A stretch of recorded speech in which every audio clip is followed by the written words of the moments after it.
looks like I am live, which is pretty awesome. Testing this out here. You know, we can make this an episode, The Hobby with Cage, episode 11. I am hoping that, some folks hop in here and we make this into sort of an impromptu coffee with Cage, question and answers like we used to do. Folks were asking for it. I'm a little bored here on a Friday. I have an episode. Could have just posted that one, but I'm thinking about just seeing whether or not I have the technical chops to go live, which I think I figured out. I think I'm live now, and whether or not anybody actually hops in here and comes in and asks any questions. That would be pretty cool. It'd be nice if they do. So before folks come on and and ask some questions. Interesting stuff going on in the hobby. Lots of fun topics to talk about. I wouldn't be surprised if I got some questions about Collectible. It's a company that I have previously, had sponsorship from for the podcast. Got some interesting stuff going on there in the fractional space. There's Topps Series 2 release that just came out. All kinds of fun stuff on that. I mean, we the next time I do this, I should probably post somewhere. Oh, I'm going to do a live video on YouTube. Come and join, come and ask some questions, have some questions lined up, the whole deal. All right, I got one question here. All right. So the first question that I had was when I last did the stacks that I talked about in episode 7, where I talked about making 2 piles of cards, one where it's cards that you have to have, ones that, you can't live without. And then basically you're auditing your collection where, okay, these are the ones that you can sell and then use that money, make a top 10 list, the cards that you want, the cards that you always wanted to have, and make that list. Yeah, I mean, DPZ, we need more people here. Sure, more people will come. I didn't tell anyone. You're the only person. You responded in the group. I was curious. It's sort of like an experiment, right? Like how many people come and chime in. Looks like we're increasing. The numbers don't look as bad as I thought they would look, actually. But let's get some questions. But the question that I had was, what was the last 2 cards that I moved off of my okay, nice to have pile, move them to sell so that I can actually use that money and see, here we go. And use that money and buy the cards on that top 10 list. The last one, it's actually for sale right now. It's on eBay. So you could probably find it. But it's a Skybox Rubies card. It's a Tim Duncan Skybox Rubies card. It's something I bought last year. I thought Tim Duncan was a little unappreciated, a little underappreciated, undervalued. But it didn't make a difference if you found somebody who was undervalued at the time. Almost everything that you bought last year is less now. That's just kind of the way that it is. So I probably will take a loss on that card. I even offered it up to a couple of Tim Duncan, fans, collectors that I know. And once I told them what I was into it for, they were kind of like, yeah, I don't know if I'm going to be able to pay that. And I'm like, well, I'm just going to put it up for auction. You got any kind of offer on it? And nobody kind of, went in on it. But that Skybox Rubies, that's a fun card. What's up, Alex? DPZ knows that, I have a Griffey Ruby. As a matter of fact, I mean, I'll lose viewers if I go run, but I didn't do, you guys are live and I don't have a question yet. DPZ, Alex, you can ask a question, but I'm going to show you my mail day. I just got some cards. It'll be 12 seconds, 12 seconds.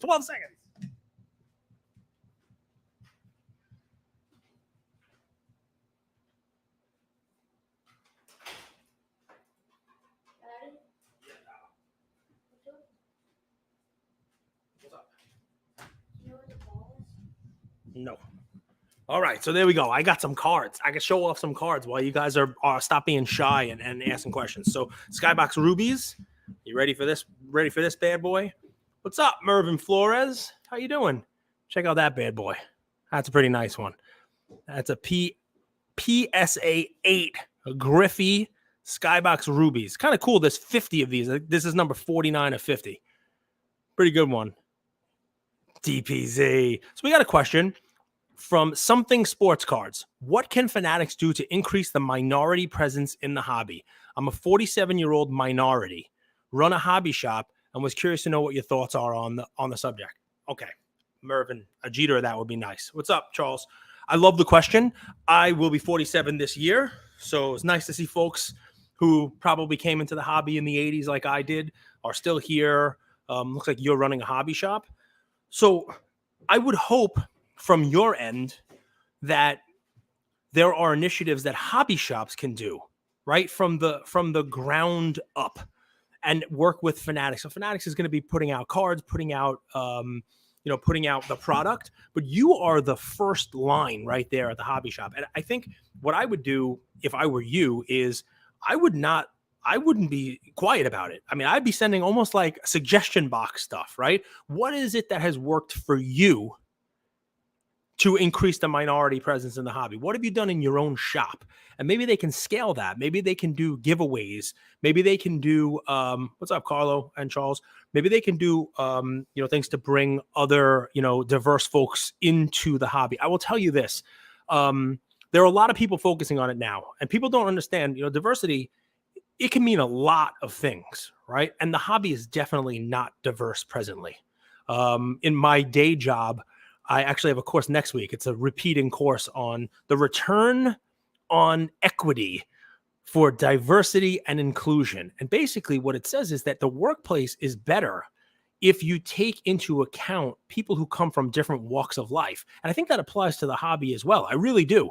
There is a groundswell now where people are sending messages to the national that why are there no female athlete signers? And people are suggesting athletes that they would wait online, Mia Hamm, the women's national team, you name it. That kind of stuff matters. It really does. And what do I think Fanatics can do? Fanatics, I think, will do a good job of this. If you look at the hires that they have already, the people they brought in, it's a very diverse, staff that they have. Mike the God, we got alive. So, I mean, really what I would say is Fanatics is going to do what makes Fanatics money. What makes Fanatics money is keeping the hobby shops, the collectors, and everybody happy. So make some suggestions to them. I really think that is the way to do it.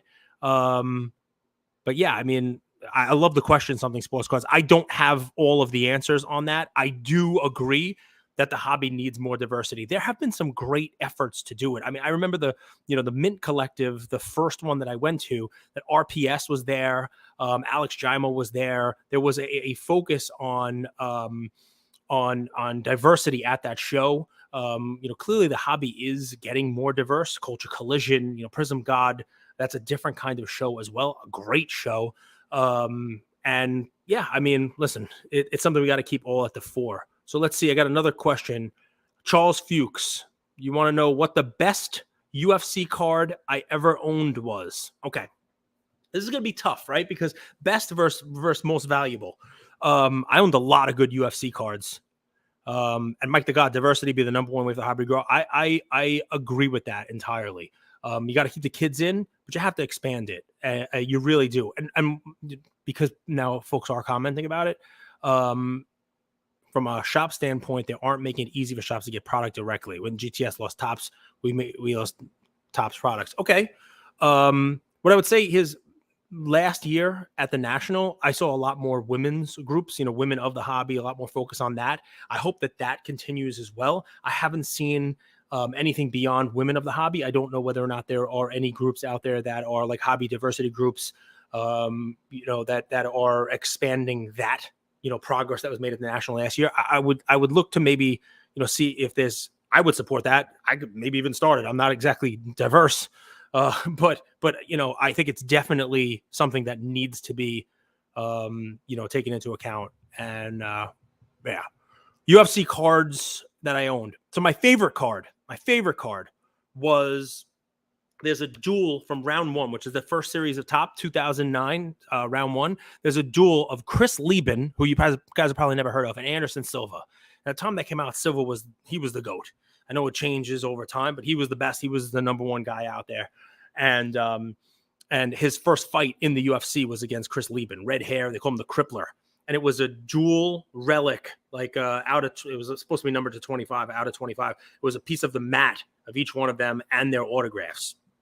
The most expensive card I've ever owned, I bought as a split with another fan. He's called the UFC Card Father. Take a look at his account. I sold almost all of my collection of UFC cards to him, stupidly. But the two of us, 50-50, owned the Dana White round 1 rookie 1 of 1. It was red, 1 of 1, the base rookie, Dana White's best card. We didn't own the Rogan. At the time, Rogan was like a nothing card, but we definitely owned that one. I own the Hoist Gracie, card number 1, 1 of 1. That was a pretty big card at the time. I owned a lot of, the John Jones autos, the Connor autos. I sold a Ronda Rousey finest rookie, her first auto, 1 of 1, red. I sold that for $20-something thousand before cards were even huge. So that was probably the biggest sale that I had. Something sports cards. If you do start one, if you do start a group that's beyond just women of the hobby, just, a diversity-led group, an Instagram page, a group you name, please include me. And I'll do whatever I can to kind of get it out there, post it, you name it. DPZ, will LeBron win it all this year? Do you think he makes his teammates better? Very funny. Very funny. He may win. I think right now he is, close to a favorite. I mean, I think Denver might be up there also. I mean, obviously there's only gonna be a couple teams left, but last week, when his team took the lead, and I think Denver and the Suns were 2-2, Vegas had him as the favorite to win. They had the Lakers as the favorite to win. It's interesting because LeBron, they may win. But I haven't seen him have like one of those killer, defining games, like Tatum had in the fourth quarter, as bad as he was in the first 3 quarters. They're winning, but it has been a team game. Now, I don't know if he's making Lonnie Walker better, if he's making Reeves better, if he's the one who's, making Rui Hachimura better, but there's definitely been an improvement in the role players on his team. I'll tell you that much. All right. I know you probably didn't actually want an answer. You wanted a giggle, but I love it. Truce Rock wants to know, I'm a big fan of yours. I appreciate that. What size shoe do you wear? So here's the shoe I'm wearing right now. I took it off for you. Pretty cool. It's a Mike Trout, a little Trout Nike camo. And if you can see the inside of that there, that's a US 15, size 15 right there. It's a pretty decent size. Truce Rock. That's my shoe size. Size shoe is 15. Yeah. It's a fun one. Not a lot of room to talk about, but you know what they say about, guys who wear big shoes. They have big feet. So how much of a premium percentage-wise do you place on a BGS quad 9.5 versus a regular 9.5 with a 9 subgrade? Carlo, it's a great question, right? It is a great question. And do I have some BGS cards here? I think I have 3 BGS cards here. I'm going to show them off. I'm going to show off one.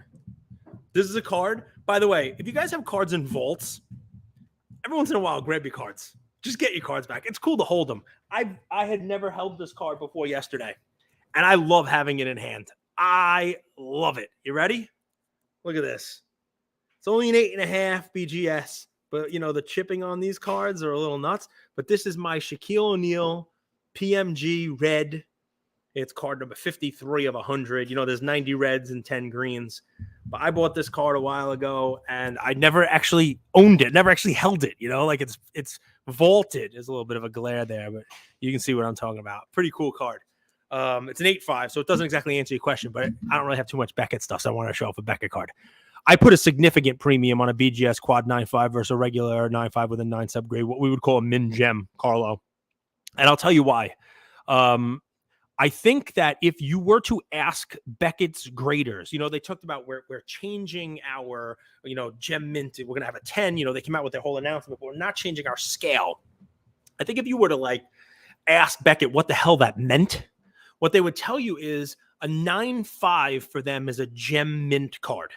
9.5 is gem mint, right? 10 is pristine. 10 is perfect, right? There are PSA 10s that are Beckett 10s. Very few, because if you have that perfect card, you're probably going to move it from a PSA 10 to a Beckett 10 anyway, just like Logan Paul did with his Charizard. But what they're saying here is a Beckett 9.5, quad 9.5 is a PSA 10 all day. But if you have a 9 subgrade on it, that is no longer under Beckett standards a gem mint card. right? And here's why: unfair, fair, you name it, why I put such a significant premium on a true gem 9.5 or better versus one that has a 9 subgrade. Because the hobby has changed a lot since Beckett developed that grading scale. And the hobby has a lot of younger folks. They have a lot of flippers. We have a lot of people that just want ease. Boom, boom, boom. Netflix, no commercials. Don't try to understand it. 1 to 10. And remember, SGC, 1 to 10. You got your 9.5, sure. You got your but no subgrades. CSG came out, they tried to, it looked like, do the Beckett grading scale with subgrades and half numbers, and they just scrapped it and went to a straight 1 through 10. PSA 1 through 10. And people love it. There's an ease of use to it, right? It's a 10 or it's a 9. And unfortunately, the way that what's up, AG? How you doing? Came on YouTube to get ice cream recipes, and here we are.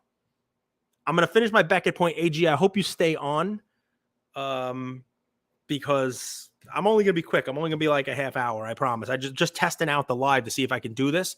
But I hope you find your recipes. And I've never seen anybody put banana pudding and whatever it is and make it into an ice cream the way I'm watching that. I'm glued to it. Love the content. Keep making random cakes and whatnot into ice cream. I love it. I can't eat it. I'm already a blimp. And I don't exercise, but your stuff is amazing. And here you are coming on to get ice cream recipes. So I love it. But so on the Beckett thing, basically to put a boom, like an exclamation point on it, a quad gem by Beckett standards should be a PSA 10. It's not priced like a PSA 10, but it is what Beckett is saying is that card is their equivalent to a gem mint PSA 10 card. But if they have a 9 on it, what the hobby says is that's a 9. Is that fair? No, it's just not. But that's the way that it is. People are going to price those min gem cards as if they're PSA 9s. So there's a huge difference.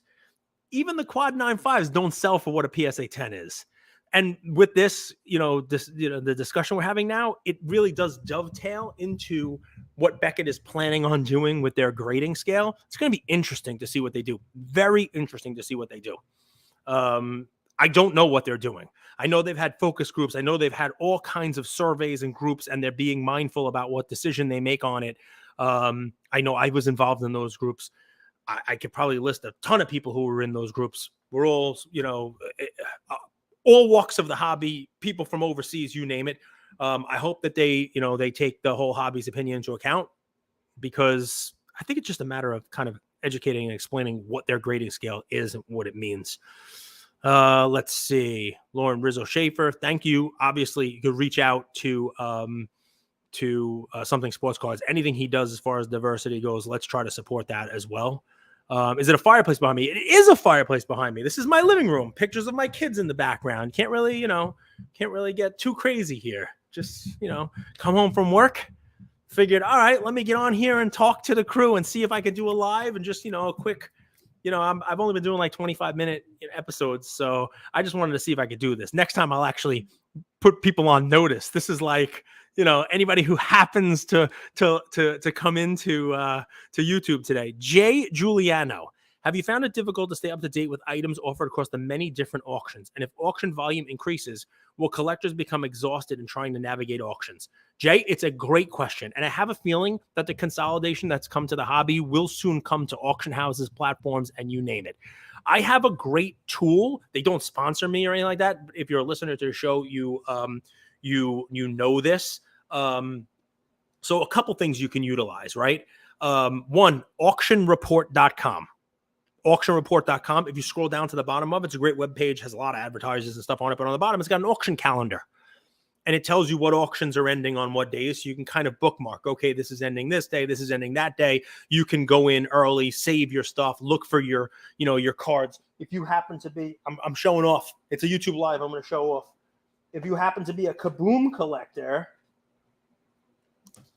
Kaboom, you can find your 2014 Panini Excalibur LeBron James Kaboom in PSA 10 Pop 1. I like the back of this one. Check that out. Pretty cool, right? That's the only Kaboom I own. But you can go and search, save it, and not miss it. That and the market movers, they have if you search for a certain card, it'll tell you if it's up for auction or similar ones up for auction. But Jay, there's no fix to it. There's a lot of cards out there for auction. Golden has like 8 different auctions running at the same time right now. You know, the Montana auction, the Elite auction, the weekly auction, the non-sport auction, the Golden 100. Then you got a PWCC, you know, vintage auction. You got you know, the regular Premier. You got the weekly auctions. You got all liquid auctions. Heritage has auctions ending. I feel your pain. There's definitely a lot of stuff, and things will fall through the cracks. Then you got just every day on eBay. You know, Probstein's running more auctions than anybody. You know, PC Sports Cards, who we'll have on next week as a guest episode, consigner as well. Crazy. They run a lot of stuff on you know, for consignment also. So I feel you, Jay. Those are a couple of little, you know, things that I try to utilize. But yeah, there's a lot of auctions out there, and things will fall through the cracks. It's a great question. Charles, here's a question. Rather have a BGS 9.5 or a PSA 9, but no PSA 10 exists. For example, that Shaq PMG was the case. That Shaq PMG, that's a good question. I probably would rather have a PSA 9 than a BGS 9.5 Min Gem, Charles, on that card. And really, the reason for it is, oh man, I ducked the card down. I'm going to try to make you see what it looks like. These PMG reds look really nice in a PSA slab. The red, white, it just looks nicer than this. That's kind of OCD of me, but I think these PMGs look nicer in a PSA slab. That's really the only reason why. But you know, 959, they're kind of similar. You know, if it were a True Gem 9.5 or better, I go with the True Gem 9.5 over a PSA 9. Do I wear pants in the summer? I am not wearing pants right now, Truce Rock. These are some interesting questions. You want to know my shoe size and my pants? I wear pants in the summer when I go to work. I got to wear a suit when I go to my office every day. But when I come home, like right now, I'm wearing basketball shorts. You know, my son's outside playing wiffle ball. I probably should be playing with him instead of talking to you nice folks. But I wonder how easy the quad 9.5 would be to cross the PSA 10. Carlo, probably not that easy. And, you know, what's interesting about it is it would probably be easier to cross it as a raw card if it's really a true gem card than to cross BGS 9.5 into a PSA 10. But that is because I do believe that there are battle lines drawn. And I think that you don't, once a card comes in that's in a BGS slab to PSA, I think PSA says, all right, well, we're better than them. So just because they think it's a 9.5 doesn't mean that it's we should just cross it over to a 10. I really do think that it's almost like a human nature type thing. But if it really is a true gem card and you're willing to crack it out and send it in raw, and it is that true gem card, I think you have a better chance of it going to PSA 10. Crossovers, I think the percentage is in single digits. What's up, Tracy? Good evening. Happy Mother's Day to all the moms in your life as well. Lauren Rizzo Schaefer. It is a very pleasant surprise. I'm happy you're here. You support everything we do, Lauren. I appreciate you. You were at actual lives where I was in person live, and now you're on the live. So thank you. Cage wears size 15 shoes. If anyone missed it, yes, AG. I'm a little behind on the comments. It looks like maybe a couple minutes behind here. Where's Andrew? What happened? Why no response? Long-time listener. Why no response to what? Jared, if you need a response, blame me. There is no real reason for it other than to say that, things come to an end. It's kind of what I have responded to everybody who's asked the question on that. There is no big story behind it. I wish I could give you some major, Vanderpump Rules type finale for you, but it was not me. I did not cheat with Raquel. I don't have that kind of finale for you. I apologize. It just, things run their course. And if you need to blame somebody, go ahead and blame me, Jared. I apologize. Cage, you said LeBron Kaboom was a pop 1. Yes, it is a pop 1. There is only one PSA 10. At least when I bought it, Jordan, there was only one PSA 10. He lives in an igloo. Yeah. Wow, really? Who is Truce Rock and why is he so weird? Listen, we welcome everybody here. It's the diversity of the hobby. Manny, there you are. Guys, go check out Too Thick if you haven't already. Have you ever seen a grown man naked? Don't forget the movie quotes from time to time, Cage. Yes, Chevy Chase. Love it. Love it. Have you ever seen a crisp $50 bill? Carlo, of course, man. Rage 508, Cards and Grails. I appreciate you. Thanks for being here. Bowman Prospect Pick of the Week. I don't know, man. Half of me wants to just say a name like Jordan Walker, but I can't because he was sent down and he's miserable. Obviously, if you're opening Bowman now, the card you're looking for is Drew Jones, right? I mean, everybody's looking for Drew Jones. We opened some Bowman. We didn't get one. We got an auto in a Bowman Blaster, which is like impossible. Ian opened for today's Friday opening. He opened a big league Blaster looking for Jeff Wilson cards. But we did not get a Jeff Wilson. He got an auto in a big league Blaster. It was Sonny Gray, though, which kind of crappy. Conspiracy theory from Charles Fuchs. I'm going to read this comment just because it's funny. We got a lot of people in here now. I think 50% of all PSA 10s are really BGS 9s. Some of the old ones, maybe. Some of the old ones. Do I feel comfortable in shorts? Interesting. Yeah, I Maddie 23. Am I looking at more sports memorabilia? Worn jerseys, bats. I was last year, Maddie. But I'm going to tell you, I've steered clear of it just because I haven't researched it enough. And I know it's one of those things where, like, I really want to dive headfirst in and buy a bat or buy a jersey or buy something. But there's a lot more nuance to it. With cards, you know what you're getting, right? It's in a PSA slab. It's a 53 Topps mantle. It's a PMG. It's a this. You know what it is. You have a price history. You have the whole deal. With bats and jerseys, photo matching is huge. Matching it to specific games, matching it to specific events, to stories is huge. Bats, if you look, I would tell you, if you have a free half an hour before you buy a bat, go look at the PSA certifications on the game used bats and look what it means to have a game used designation 6, 7, 8, 8.5, 9. Look at what the differences are, because it's not condition. A game used 10 is not like a PSA 10 where it's like in perfect shape.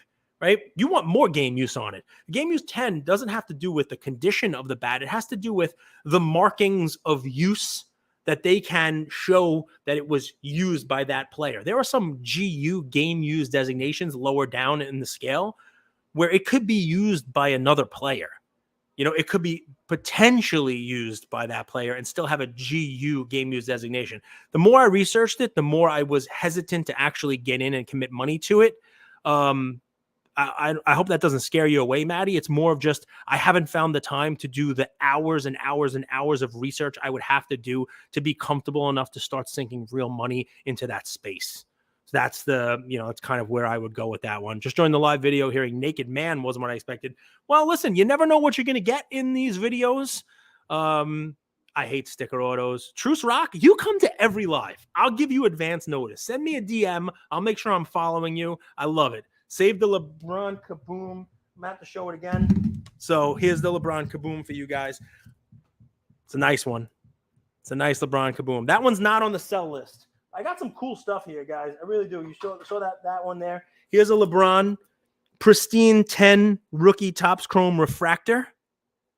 Pretty nice. You can't, the glare takes away, obviously, some of the beauty there, but that's good. Truce Rock, I have had several cavities. But I'm getting another one now because I'm sweet on you. Here is my Babe Ruth. There you go. 33 Gowdy. Nice. Yellow, number 53. 4.5. These are all cards that I just got sent to me. What's my biggest hockey card? Today I got a pack of Hockey Day America 2023. Whatever card I get in there is going to be my biggest hockey card. I do not have a hockey card in my coffin card list. I don't think I have any hockey card. I might have some random Wayne Gretzky's from, oddball openings. I don't really have much in the way of that. What was the first card I ever owned? I sold my LaMelo Gold Panini NFT, Mike to God. I sold almost all my golds. I got good money for the John Morant 1 of 1. I'll tell you that much. First card I ever owned. Woo! I bought packs of 1986 Topps as a 9-year-old. Truce Rock. I remember opening 86 Topps. I then immediately tried to put together a 1985 Topps set. And I remember putting that 792 card set together. The last card I needed was Len Sakata. That made the set. Go check a look at that. He's not a handsome guy. He was in the Orioles. It's weird. He's got kind of goggly glasses on. But I remember putting that set together, and that was the one card that I needed to complete it. Time for one more question. We're hitting that half-hour mark. Funny question. I have a PSA Spider-Man PMG, PSA 9 Pop 6, none higher. The only one old PSA slab. No other exists. Should I reslab it? I would say, depending on what the, what it actually sells for, I don't know what the market is on that. But if it's a, 4-figure card, probably people like the new slabs. I have, so one last show here, right? So I have this really cool, here's the Manning, guys, that I talked about. The Manning card that I talked about in episode 7. This is the row 0, numbered out of 100. This is it. Pop 1 in PSA 10. Rookie, Flair Legacy, old label. People look at that, they'd rather have a new label. They just would. That's just the way it is now. I kind of like some old labels on old cards. I have some 33 Gaudy, like the Lou Gehrig. That was one of the first cards I bought when I had my first paycheck. I like that it's in an old label. If I'm never selling it, I don't care. I'll leave it in the old label. It's Sunday. Chick-fil-A is closed. What's the go-to dinner? I'm smarter than that, Manny. About a half hour ago, I ordered Chick-fil-A, enough to hold me over for 4 days. So Sunday, Chick-fil-A is closed. I just reheat mine. And on that, you're never going to get any better hobby advice than that. Guys, I thank the 50 or so of you that joined here. Next time, we'll actually let people know. This was kind of like a guerrilla event here. I just said, I'm going to go live, and we'll see who comes in and joins. Mike the God, Manny, Truce Rock. I don't know who the heck you are, but wow, you are fun. Come in anytime. Uber Collector, thanks for bringing some movie quotes in. Maddie23, Mr. Jordan and Goat, Jordan Riker, Jay Giuliano. Thanks, everybody who asked questions. I appreciate it. That's another episode of The Hobby with Cage.